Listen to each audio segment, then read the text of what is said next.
La semana pasada arrancamos con esta carta particular, esta carta magna, como algunos la llaman, de teología sistemática, ¿sí? Si bien es verdad, el apóstol Pablo no ha querido establecer una teología sistemática en esta carta, el interés del apóstol Pablo, lo vimos la semana pasada, era ni más ni menos que llevar ánimo a la iglesia que estaba en la ciudad de, ¿recuerdan? ¿En qué ciudad estaba la iglesia a la cual Pablo está escribiendo? En Roma, exactamente. ¿Cómo se llama la carta? Carta a los romanos. Entonces, Pablo está escribiendo a esta iglesia que está en Roma. Dijimos también que no había sido Pablo, obviamente, el que había en cierta manera establecido esta iglesia. Hay diversas suposiciones en cuanto a quién fueron los que establecieron esta iglesia en la ciudad de Roma. La tradición habitualmente dice que quienes establecieron esta iglesia fueron un matrimonio llamado Priscila y Aquila. ¿Sí? En lo que la tradición habitualmente dice, también hay otros que dicen que fue Apolos, pero bueno, lo cierto es que no hay, ¿sí?, una idea fija o una idea que todos concuerden de quién estableció la iglesia en Roma, pero lo cierto es que nos encontramos a Pablo escribiendo esta carta en el año 57, 58 aproximadamente, y ya en ese tiempo vemos que hay una iglesia establecida en la ciudad de Roma. Dijimos que Roma, ¿sí?, la ciudad de Roma, era la capital de todo un imperio. Hermanos, no era solamente como un país, ¿sí?, sino que era literalmente un imperio. El imperio significaba de que donde el emperador o el imperio, el cual estaba en ese tiempo, pisaba o llegaba a una ciudad, esa ciudad era conquistada y esa ciudad pasaba a ser propiedad del imperio. ¿Sí? Era un tiempo de conquista, ¿sí? Era un tiempo de conquista. De hecho, Jerusalén o Israel, bueno, el reino del sur, había sido conquistada en el año 70 antes de Cristo por un hombre llamado, o un general llamado Tito, ¿sí? Entonces, Jerusalén también había sido conquistada por los romanos. Ahora, dijimos también que es importante tener el contexto de esta gente. Roma era una ciudad importante, de hecho era la ciudad más importante de la época. Y en la ciudad de Roma había todo tipo de cultura, incluso también en la ciudad de Roma había judíos. Ahora, hermanos, tengamos en cuenta esto. Nosotros somos una iglesia, particularmente la Iglesia Bíblica de la Esperanza de Wilde, es una iglesia en la cual encontramos diversas culturas. Si nosotros hablamos, por ejemplo, de qué rica que es una arepa, lo primero que vamos a hacer es ¿qué? Mirarlo a Andrés, ¿verdad? Vamos a mirarlo a Andrés. Si yo digo qué ganas de comer una tapioca, qué rico. ¿Alguien sabe lo que es una tapioca? Por Dios, hermanos, no. No puedo creer. Ustedes no saben lo que se han perdido. Miren, hay un montón de brasileños aquí. Hagan que le hagan tapioca, hagan eso. Oblíguenlos, que ellos hagan tapioca para ustedes. Es lo más rico que hay. Para algunos no le parece tanto. Para mí, particularmente, la tapioca es algo riquísimo. O de repente, si yo dijera, qué ganas de comer borí borí, voy a mirar a la hermana Flora, ¿sí? El borí borí es una comida típica paraguaya y es riquísima. Ahora, esto es solo un aspecto de culturas, hermanos. Un aspecto de culturas. Y ni que hablar si vamos a hablar del ceviche, ¿no, Carlos? Es parte de la cultura. Ahora, siempre nuestra cultura tiene que ver con la comida, ¿no? Pero, bueno, hermanos, imagínense si para nosotros, en muchos casos, es difícil entender la cultura de otras personas acá dentro de la congregación. Imagínense lo que era Roma. Roma era una ciudad en la cual había personas de todas partes del imperio, y en medio de esa diversidad cultural nace una iglesia. Ahora, obviamente, esta iglesia era una iglesia joven, era una iglesia que recién se estaba formando y había que hacer algo. Cuando uno habla de plantación de iglesia, hay algunos aspectos que uno debe tener. Perdón, estoy mal de mi voz. Hay algunos aspectos que uno debe tener en cuenta en la plantación de iglesia. Cuando hablamos de una plantación de iglesia, lo primero que debemos hacer es, primero, básico, visualizar el lugar donde queremos plantar la iglesia. Sí, dijimos, no sabemos quién visualizó el lugar, la ciudad de Roma, pero hermanos, tengamos en cuenta esto. Estamos en época de persecución. Dijimos la semana pasada, el emperador que estaba en esta época era ¿quién? ¿Recuerdan? Nerón. Y era conocido como ¿quién? ¿Recuerdan?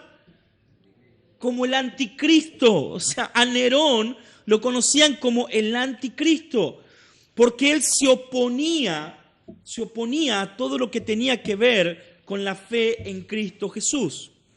Ahora, ¿por qué creen que Nerón se oponía a la fe de los cristianos? ¿Por qué creen? Porque particularmente en Roma el César era considerado una divinidad. Nerón literalmente creía ser Dios. Ahora los cristianos vienen y dicen, Nerón no es Dios. Nerón es un simple mortal. Cristo es Dios. Hermanos, esto desata la peor persecución de la historia de la iglesia. Relatan los libros de historia que Nerón, como dije la semana pasada, iluminó la ciudad de Roma quemando cristianos.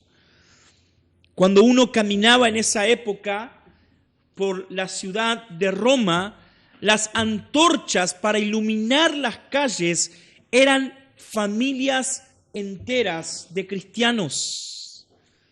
Hace un tiempo con los jóvenes vimos una película acá en la iglesia que era, no recuerdo el título, pero Pablo, apóstol de Cristo, algo así. Una película que me encantó. Y en la película muestran cuando Lucas entra a la ciudad de Roma y ve a los cristianos siendo quemados.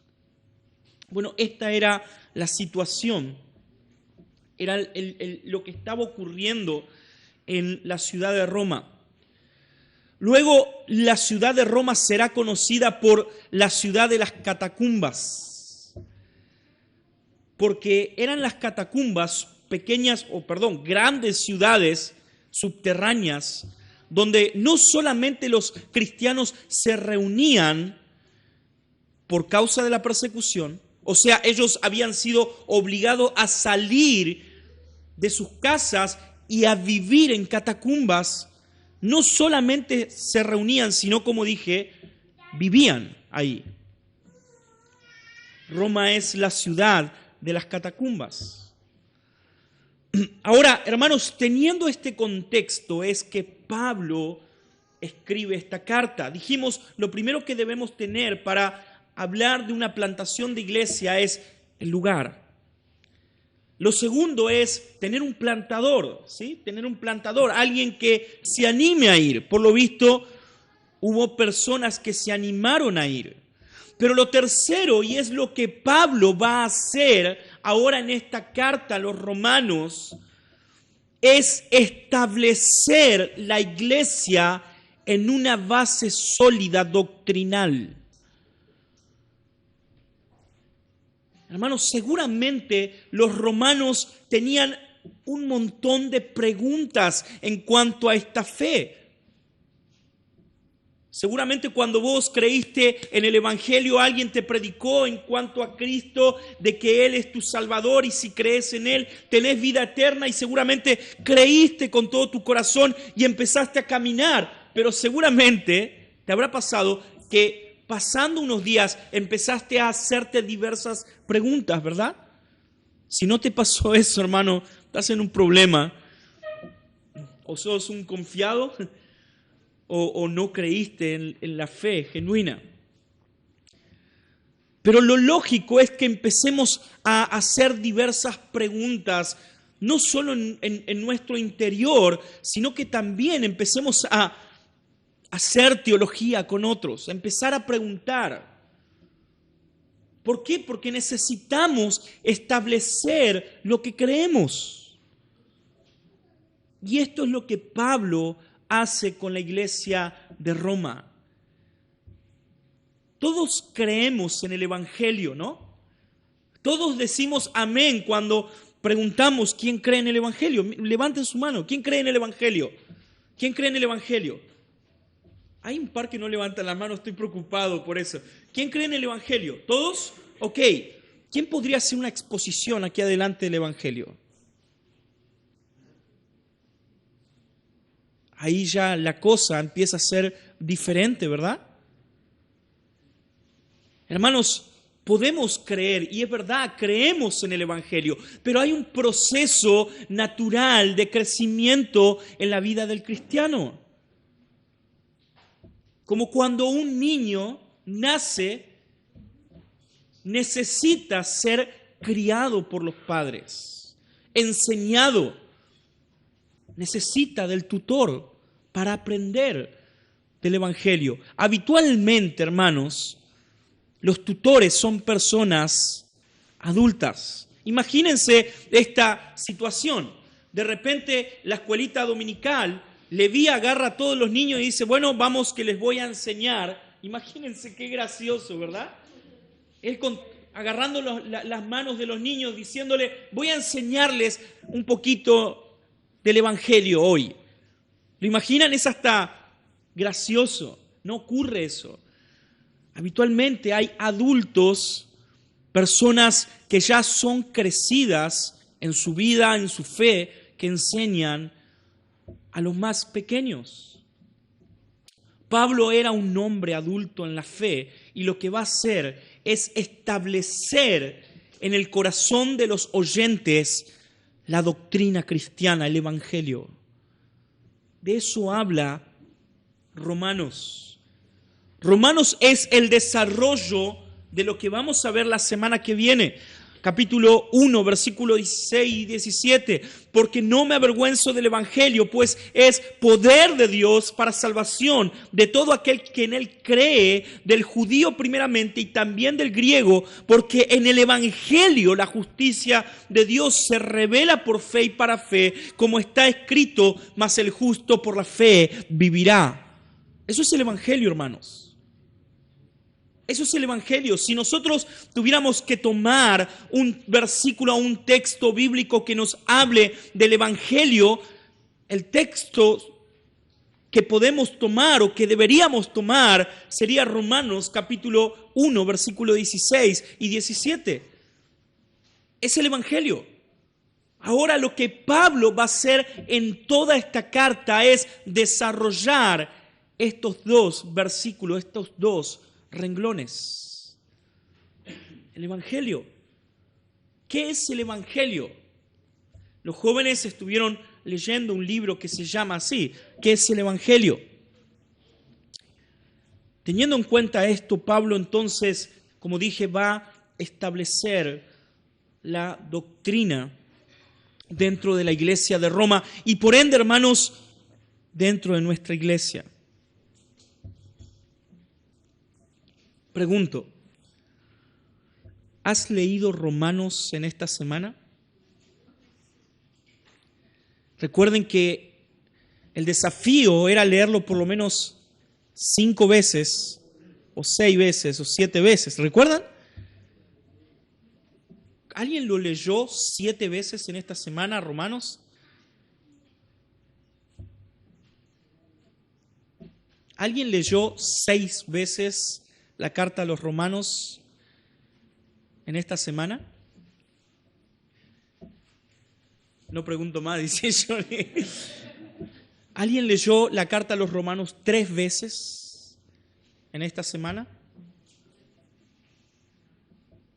¿Alguien leyó la carta a los Romanos, hermanos? ¿Alguien leyó la carta a los Romanos una vez?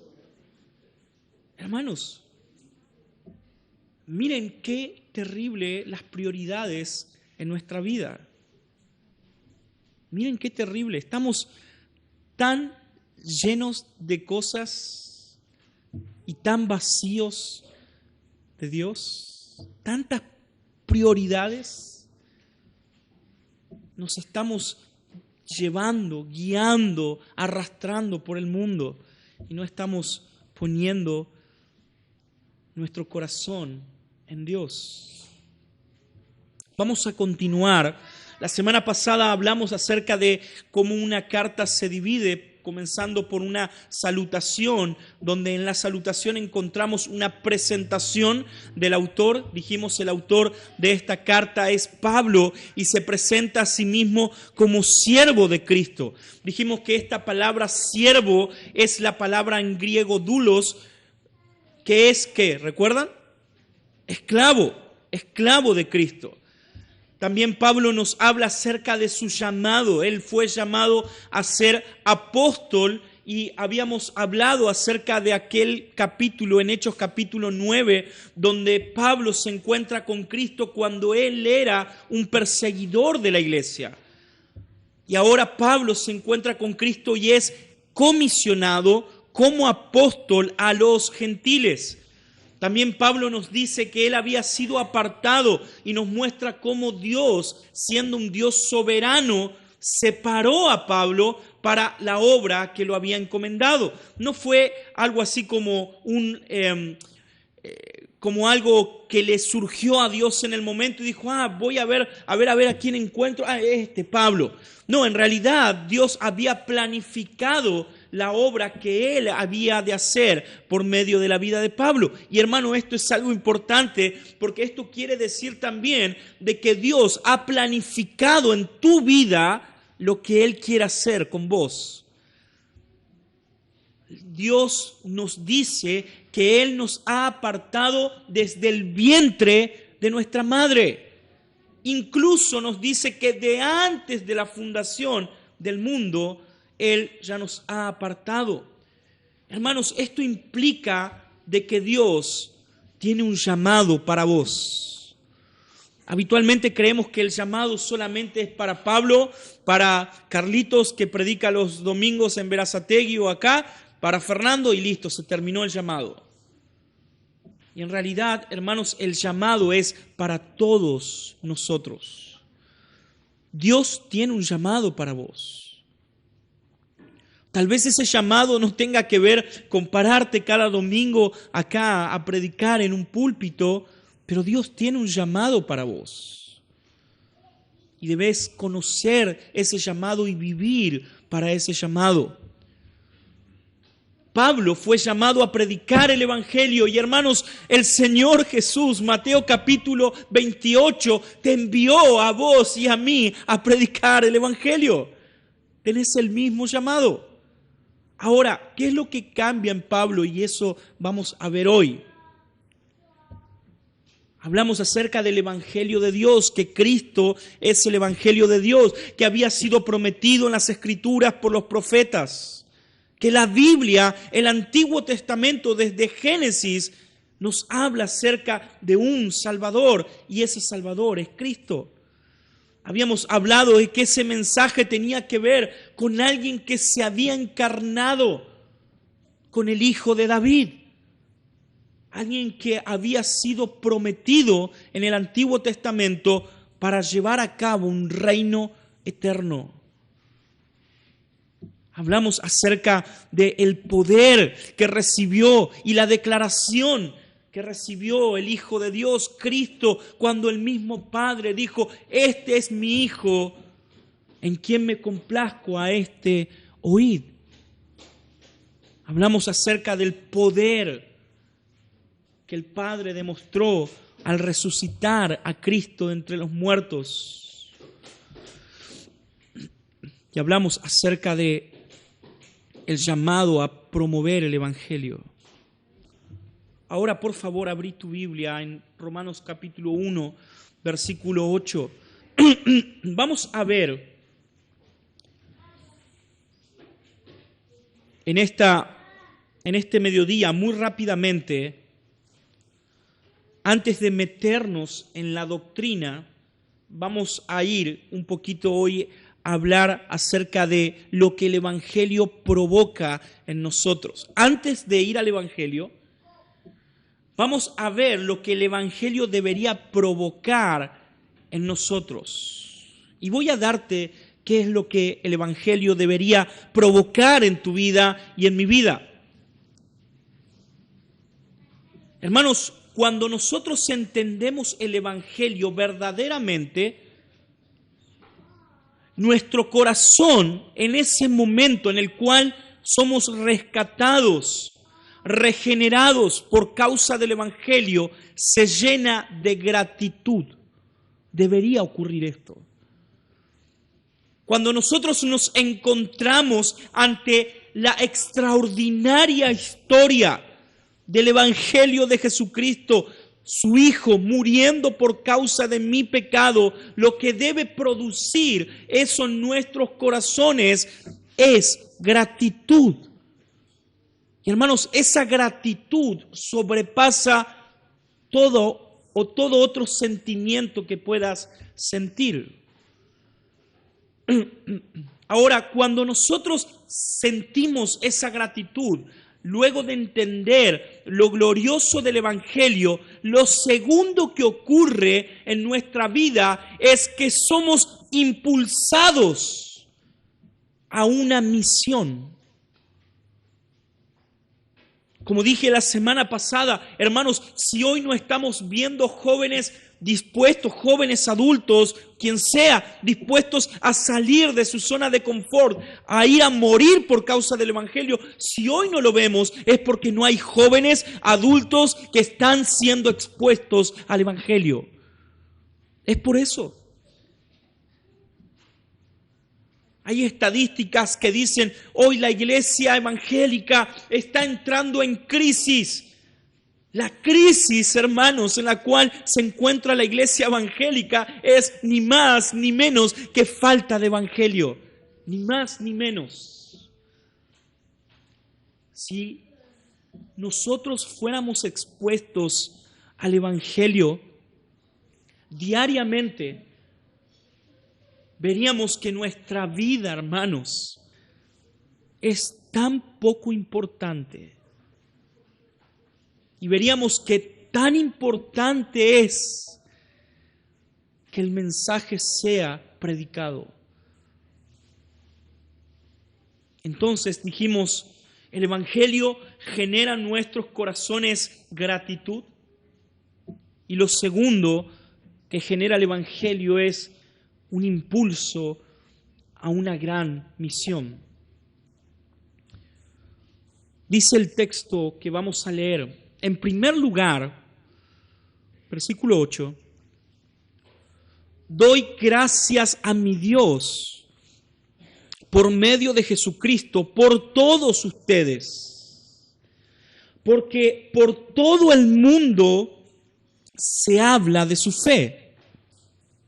Pues Dios, a quien sirvo en mi espíritu, en la predicación del Evangelio de su Hijo, me es testigo de cómo sin cesar hago mención de ustedes. Siempre en mis oraciones implorando que ahora, al fin, por la voluntad de Dios, logre ir a ustedes. Porque anhelo verlos para impartirles algún don espiritual a fin de que sean confirmados. Es decir, para que cuando esté entre ustedes nos confortemos mutuamente cada uno por la fe del otro, tanto la de ustedes como la mía. Y no quiero que ignoren, hermanos, que con frecuencia he hecho planes para ir a visitarlos, pero hasta ahora me ha sido impedido, a fin de obtener algún fruto también entre ustedes, así como entre los demás gentiles. Tengo obligación tanto para con los griegos como para con los bárbaros, tanto como para los sabios como para los ignorantes. Así que por mi parte, ansioso estoy y de anunciar el Evangelio también a ustedes que están en Roma. Hermanos, algunas cosas que quiero que veamos de este texto. Lo primero que quiero que veamos es el corazón de gratitud del apóstol Pablo. Tengamos en la mente la semana pasada lo que hablamos, aquel encuentro camino a Damasco. El hombre que era perseguidor de la iglesia ahora se encuentra con el Cristo que él perseguía. Seguramente, hermano, vos no eras perseguidor de la iglesia, no andabas por ahí con un arma matando cristianos. Sin embargo, hermano, seguramente ignorabas, por tu propio deseo, ignorabas la justicia de Dios. Ignorabas la obra de Cristo. La ignorabas. Cuando digo ignorabas, no de ignorante, sino de no me interesa. Sin embargo, Cristo se apareció en tu vida por medio de la predicación del Evangelio. Cristo te salvó. Ahora, ¿qué ocurrió luego de eso? ¿Qué es lo que ocurrió luego de eso? Bueno, hermanos, en la vida de Pablo lo que ocurrió fue que él, como dije recién en el título, se llenó de agradecimiento y ese agradecimiento lo impulsó a cumplir su llamado.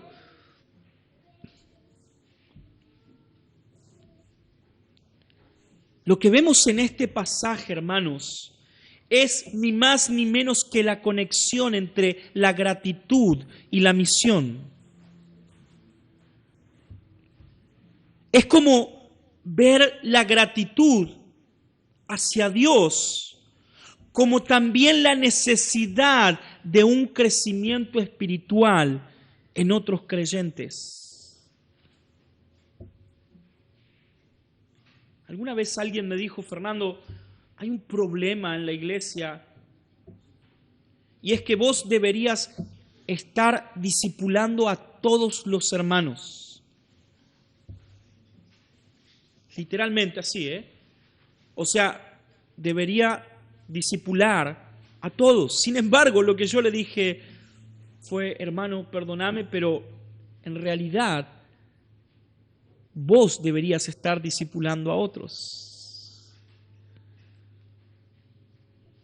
Hermanos, no solamente en mí el Evangelio ha hecho un impacto o debería hacer un impacto. En tu vida también el Evangelio debería haber hecho un impacto y deberías estar preocupado, preocupada por el crecimiento espiritual de tu hermano, de tu hermana. Debería ser tu preocupación primaria. Tu preocupación primaria debería ser el crecimiento espiritual de tu hermano, de tu hermana. Fíjense que dentro de la gratitud de Pablo hay una preocupación en su corazón.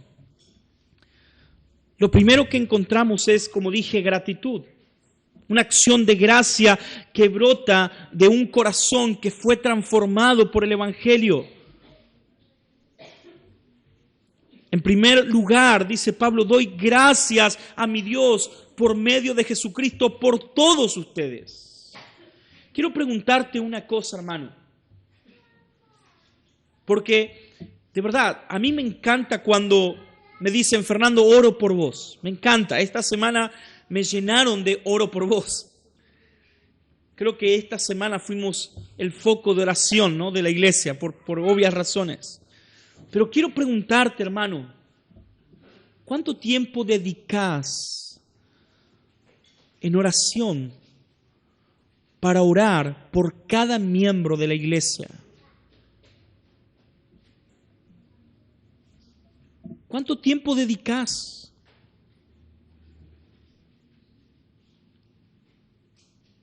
Habitualmente lo que hacemos es, voy a orar por el pastor, como si el pastor fuera más importante que los demás. Voy a orar por los líderes. Está bien, hermano, orá por el pastor, orá por los líderes, pero de la misma manera la Biblia nos llama a orar por los demás creyentes.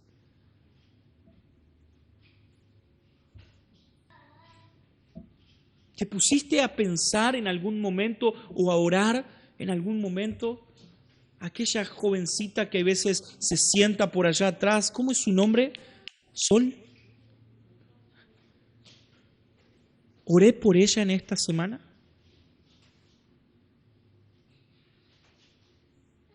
¿Lo hiciste en algún momento? Hermano, lo correcto, y esto es lo bueno de Romanos, lo correcto en nuestra vida debe ser el orar constantemente por el otro. Por el otro. Por mi hermano.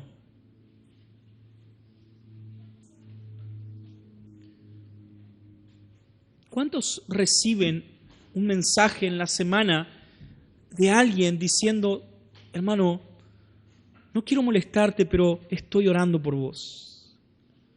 ¿Te ha pasado alguna vez? Hermanos, hay personas, les aseguro que hay personas en nuestra iglesia que eso jamás le ha pasado. Hermano, estoy orando por vos.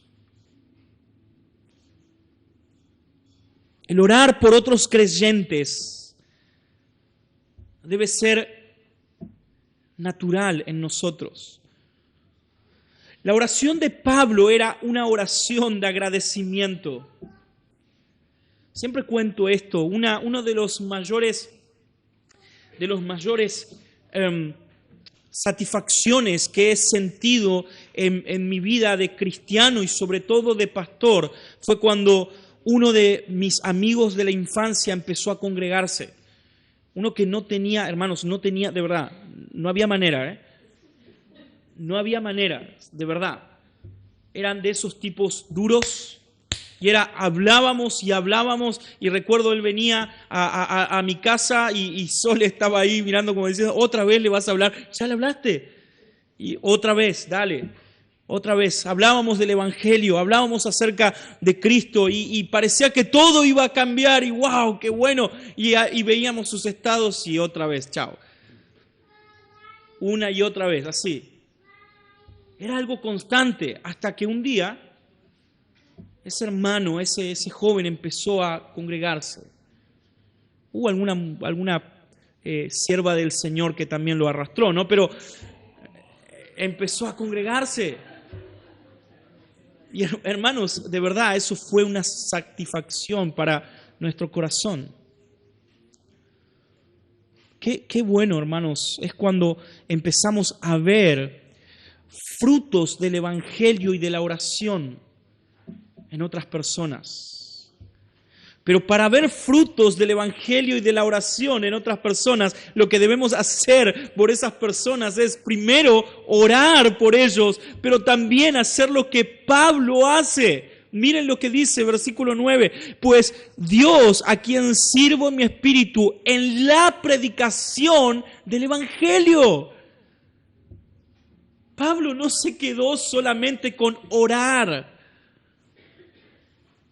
Muchas veces nosotros decimos, Fernando, estoy con una carga tan grande por mi familia porque les hablo del Evangelio y nada. Mi pregunta es, ¿estás orando por ellos?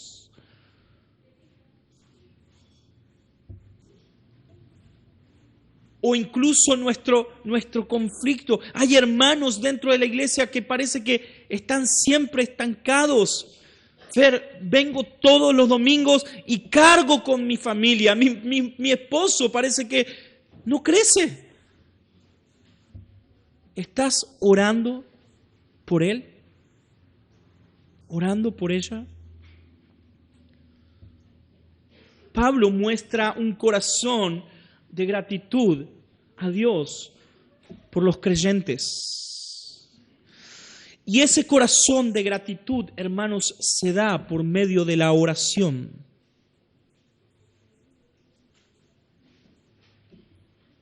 Hermanos, la oración genuina no es un momento en el día.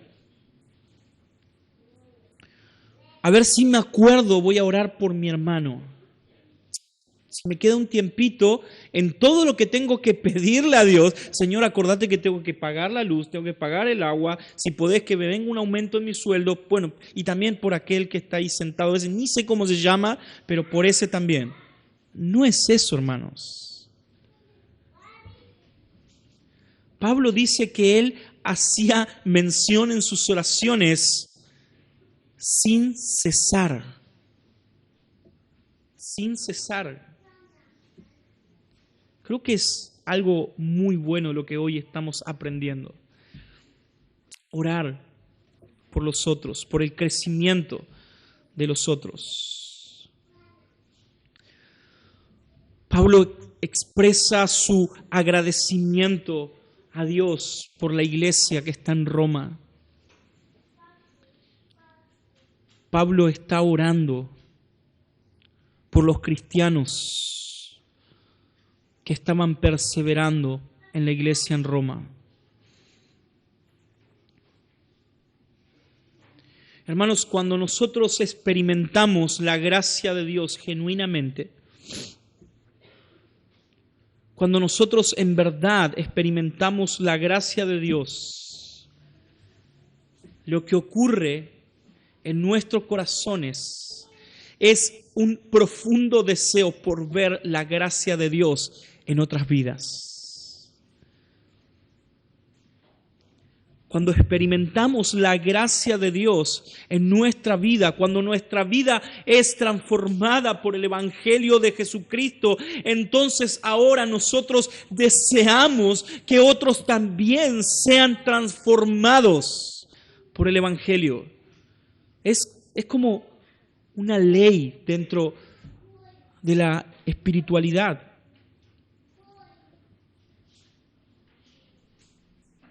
Esa fe, esa gratitud nos impulsa rápidamente a estar pendientes del crecimiento de los demás y al estar agradecidos por el crecimiento de nuestros hermanos. Cuando alguien está creciendo espiritualmente, nuestro corazón debe ser un corazón agradecido a Dios. Yo no puedo entender, hermanos.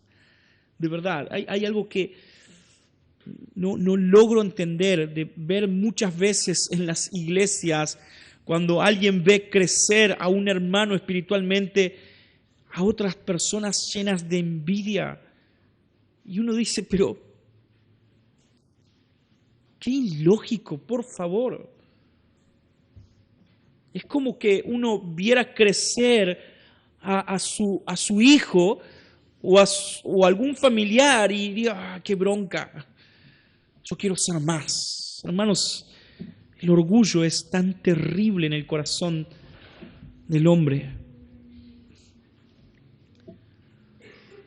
Nuestro llamado es gratitud,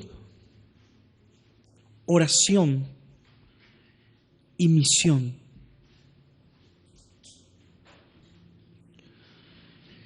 En la segunda parte, el apóstol Pablo va a hablar acerca de cómo nosotros respondemos al llamado de la predicación. Como dije, hermanos, la predicación del Evangelio no era solamente para un elegido, un iluminado como el apóstol Pablo. La predicación del Evangelio es tu llamado diario, constante. Desde que te levantás a la mañana hasta que te acostás a la noche, debes estar predicando el Evangelio. A tus hijos debes enseñarle el Evangelio. Papá, mamá, debes enseñarle el Evangelio. Las mujeres deben pasar tiempo enseñando el Evangelio a sus hijos. No, pero vamos a ver, iba a decir algún dibujito, pero no sé cuál se ven hoy. Vamos a ver un dibujito animado. 3 horas, ahí el nene encerrado en la tele mirando dibujitos animados y salen después tontos. Papá, mamá, pasa tiempo enseñando el Evangelio a tu hijo, a tu hija. Estoy, hermanos, tan cansado de ver a padres después, hermano, mi hijo se descarrió y... Obvias razones, hermano. No le enseñaste el Evangelio. Mi hijo no quiere venir a la iglesia. Y hermano, si no lo llevabas a la iglesia vos, ¿cómo él va a querer tener el hábito de venir a la iglesia? Mi hijo no se quiere levantar. Y si él te vio a vos durante toda su vida que no te levantabas para venir a la iglesia, ¿qué va a querer venir a la iglesia? El Evangelio debe ser constantemente predicado, hermanos, compartido con todos, con los de nuestra casa, con nuestros vecinos, con todos.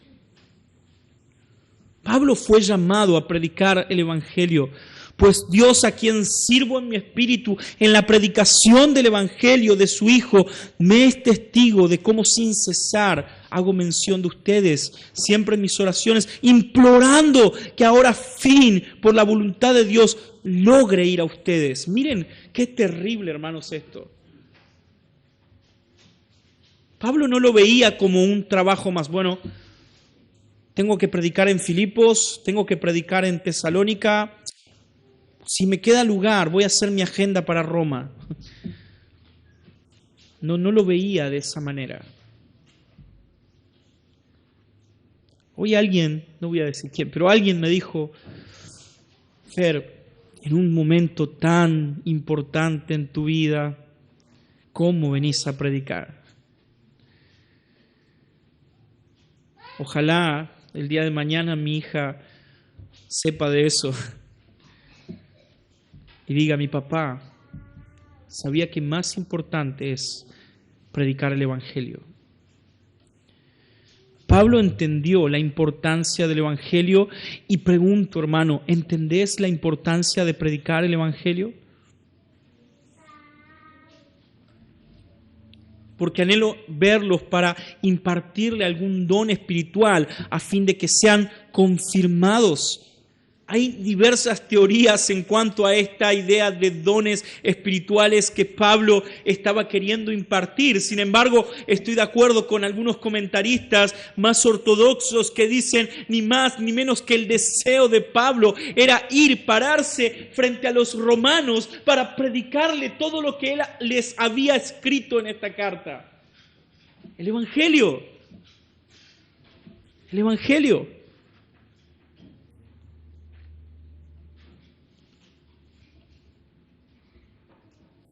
Pablo está agradecido a Dios y por esto ahora anhela la misión. La misión de Pablo fue alimentada por su pasión misionera.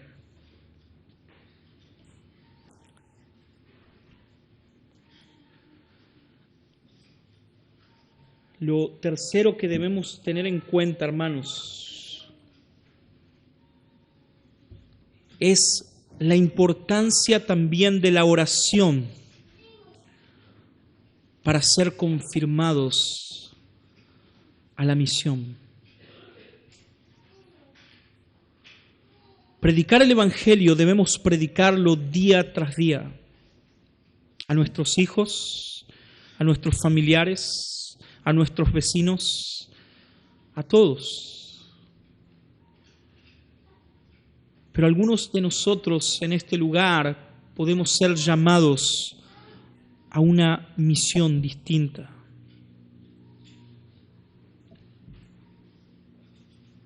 No estoy específicamente hablando de pararse en un púlpito a predicar, estoy hablando de servir. Pero hermanos, cada vez que sirvas en algo, toma el ejemplo de Pablo y orá a Dios. Hermanos, no se imaginan las de golpes en mi cabeza que tengo por hacer y después preguntar. Eso es algo habitual en nosotros. Pablo oraba porque tenía un profundo deseo de hacer.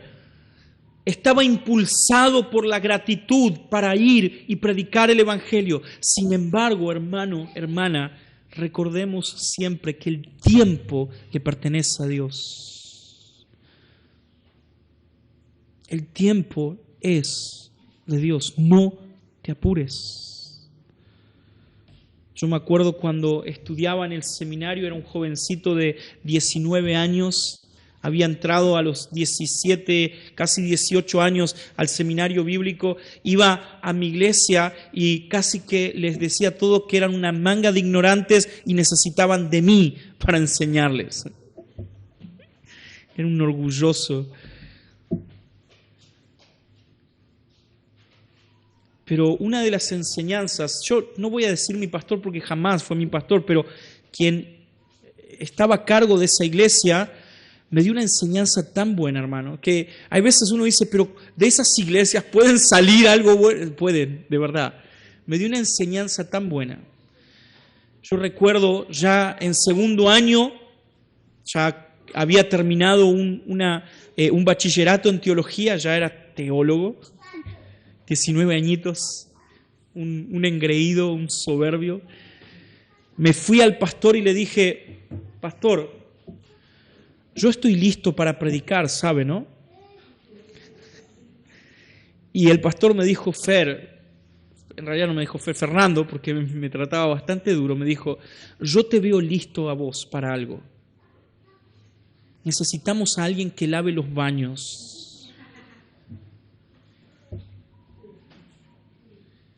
Fue duro, de verdad, tuve que hacerlo.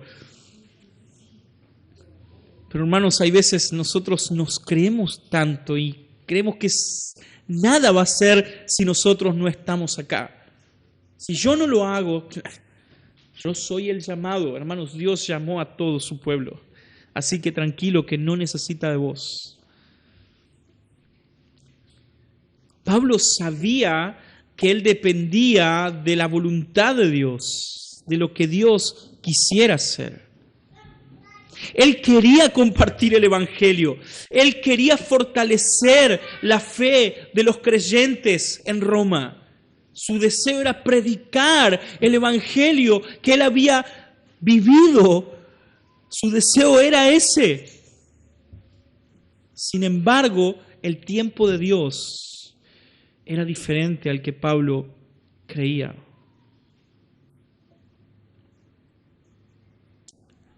Por último, hermanos, la responsabilidad de predicar es de todos. Hay veces creemos que predicar es pararse en un púlpito domingo tras domingo, y sí, esto es predicar, pero también predicamos afuera. Estamos obligados a predicar el Evangelio. El problema está en cuando en realidad tomamos la predicación del Evangelio para llenar nuestro corazón orgulloso. Y este no era el caso de Pablo. Yo te voy a enseñar teología. Yo sé. Leí como 2 libros de John Piper, así que leo Coalición por el Evangelio casi todos los días, así que voy a enseñarte teología. No. Recuerdo cuando fui al seminario enojado. Fui al director del seminario enojado porque dije, Raki, el pastor de esa iglesia no me quiere dejar predicar y yo ya estoy en 2º año del seminario y no puedo levantar ni la ofrenda. Me acuerdo, Raki, un pastor, director del seminario pentecostal, ¿sí? Pero el Señor es un hombre tan increíble. Raki me llevó y me dijo, Fer, ¿ves Temperley? En la estación de Temperley. Fuimos ahí, me dijo, Fer, ahí está tu púlpito. Ahí está tu púlpito. El predicar no es solamente pararte un domingo frente a la iglesia. Es más, eso es más complicado. Andá a la estación de Temperley, predicá. No te estoy diciendo, hermano, que te pares acá en Wilde a predicar. Lo que estoy diciendo es, debemos predicar siempre. La predicación debe ser algo constante en nuestra boca. Constante.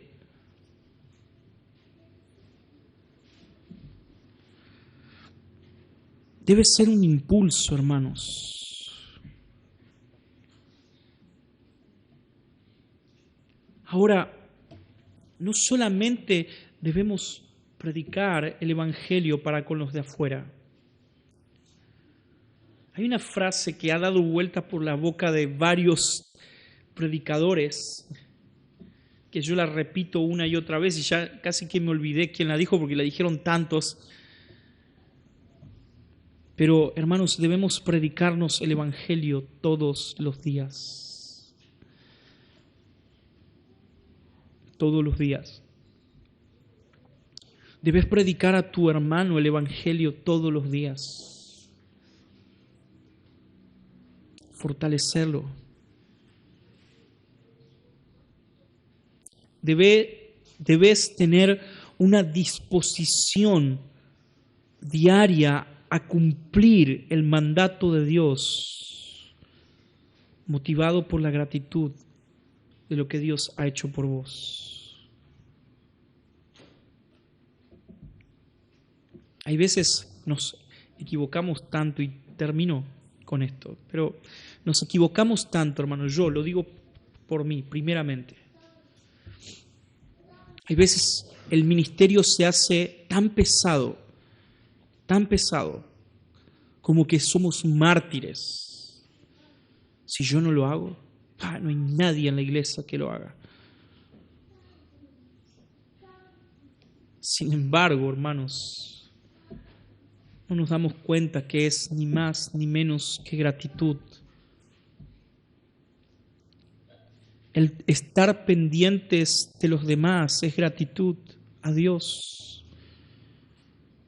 El estar en el crecimiento de tu hermano es gratitud a Dios. El orar por tu hermano es gratitud a Dios. El preocuparte por tu hermano es gratitud a Dios. El buscar el crecimiento es gratitud a Dios.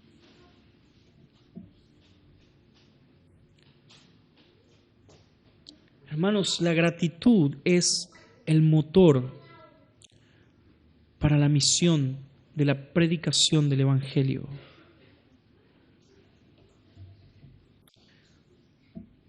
Recapitulo y unas rápidas aplicaciones. En nuestro corazón debemos constantemente cultivar una actitud de agradecimiento diaria. Esto nos va a llevar a una oración diaria. Cuando te preguntes por qué no puedo orar o por qué no puedo tener el hábito de orar, pregúntate esto: ¿cuán agradecido estás a Dios? ¿Cuán agradecido estás a Dios por lo que Él ha hecho en tu vida y por lo que Él está haciendo en la vida de los demás? ¿Cuán agradecida estoy de las bendiciones recibidas, del crecimiento espiritual que estoy teniendo, que otros están teniendo? ¿Cuán agradecido estoy? Hermanos, debemos cultivar, regar en nuestros corazones una actitud de agradecimiento constante a Dios, y de esa manera el orar será algo natural para nosotros. Cuando estamos agradecidos, oramos. Ahora, cuando estés ya agradecido y cuando ya en tu corazón esté promoviéndose a orar, hermano, acordate de orar por oportunidades de predicar el Evangelio. Oportunidades, Señor. Yo recuerdo siempre, Raki decía eso, el director decía: cuando yo salgo de mi casa siempre digo: Señor, envíame a alguien para que le pueda predicar el Evangelio. Señor, envíame a alguien. Tenía un compañero en el seminario que nosotros decíamos: este tipo está loco. O sea, él, persona que hablaba, íbamos a comprar al cine y no podíamos entrar al cine. Él se quedaba para pagar las entradas y chau, lo perdimos. O sea, teníamos que esperarlo ahí porque predicaba el Evangelio y se quedaba y la gente mirándolo ahí, y a él no le importaba, él predicaba el Evangelio. El chino de la vuelta del seminario, casi que él quería aprender chino para predicarle el Evangelio. Los viejitos de al lado del seminario, él iba siempre a golpear la mano. Señora, señor, ¿necesita que le haga algún mandado? Él no quería hacerles mandado, él quería predicarle el Evangelio. Él iba a cortar el pasto, él andaba con su máquina de cortar el pasto, pero él no lo hacía por plata, no cobraba. Él le decía, a los viejitos del barrio donde estábamos en el seminario, era un barrio de muchos jubilados, y él iba cortando pasto y diciéndole: mientras corto su pasto gratis, usted tiene que servirme algo para tomar y escucharme. Uno diría, pero estaba perdiendo su tiempo, hermanos. ¿Sabes cuántas personas escucharon el Evangelio? Predicar el Evangelio. El otro día estábamos cortando los árboles ahí en Paramaribo y rápidamente mi mente se fue y dije: oportunidad para invitarlos a la iglesia. Estaban limpiando autos ahí y vi algo muy particular. Las que limpian autos son mujeres, unas nenas jovencitas, y los hombres no trabajan. Entonces yo fui ahí rápidamente. ¿Ustedes saben que hay una iglesia acá? Están invitadas. Al hombre de al lado: Señor, vamos a cortar su árbol. Sí, el hombre vino con su sierra: córteme acá. Sí, dale. Señor, cuando usted necesite algo, llámenos. Oportunidades para predicar. Orar por esas oportunidades. Tercero, hermanos, debemos practicar el discipulado constante. Si no estás siendo parte de un grupo pequeño, acércate a ser discipulado, preguntá. Aunque tengas que viajar 1 hora, hermano, no importa, es más hermoso pasar un tiempo con alguien siendo discipulado, hablando de Cristo, que todo ese tiempo que vas a estar viajando. Hacelo. Qué hermoso que es el compañerismo cristiano. Qué hermoso. Yo no puedo entender muchas veces, hermanos, cuando hay gente que me dice: yo tengo muchos amigos, pero ninguno son de mi iglesia local. Es inentendible, hermanos. Es inentendible. Tus amigos, tus compañeros deben nacer de acá, de la iglesia. para ser discipulado, porque si no hay otro interés en tu vida y en tu mente. Debemos predicar a Cristo, invitar a otros a conocer a Cristo. Como dije, ese muchacho, aprovechar las ocasiones. Debemos apoyar a misioneros y otras misiones. Pablo dice al final del versículo 13,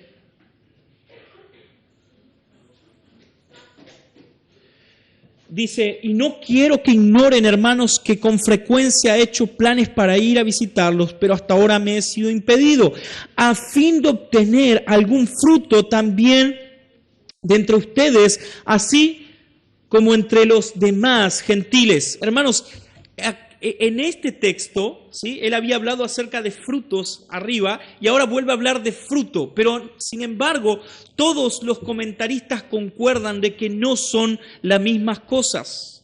Si bien utiliza la misma palabra, o por lo menos en el español aparece la misma palabra, fruto, son dos cosas diferentes. En el primero habíamos dicho que el fruto que Pablo está hablando era ¿qué? Predicar el evangelio.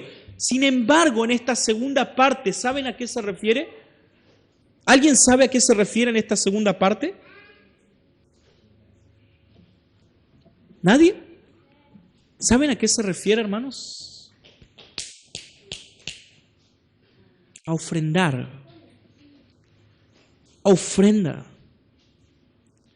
El fruto que Pablo está hablando en este texto es que él había recibido ofrenda de los demás gentiles, porque esa era la tarea misionera, ¿recuerdan? Pablo sale como misionero a predicar el evangelio y en su segundo viaje él va también a recaudar ofrendas para los necesitados de Jerusalén.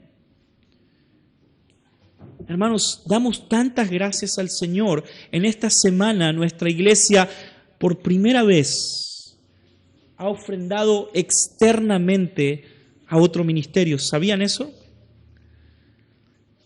El lunes se envió al pastor Gustavo Tobio y su familia 25,000 pesos de ofrenda misionera.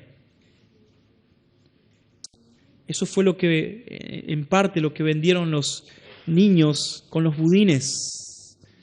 Y hay veces uno dice, pero estar cocinando, hermanos, no se imaginan lo agradecidos que estaban, tanto el pastor con su familia, no se imaginan el agradecimiento.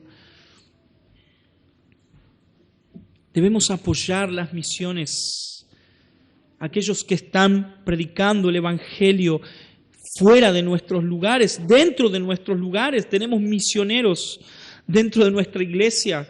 Andrés, Sol, Gabriel, Bruna, Leví. Debemos amarlos como hermanos que están haciendo una obra de misiones. Por último, debemos ser consistentes en la palabra. Debemos buscar un crecimiento constante para poder llevar crecimiento a los demás. Romanos se está poniendo bueno. Hermanos, recuerden, lean Romanos en esta semana. Lee la carta a los Romanos en esta semana. ¿Oramos? ¿Sí?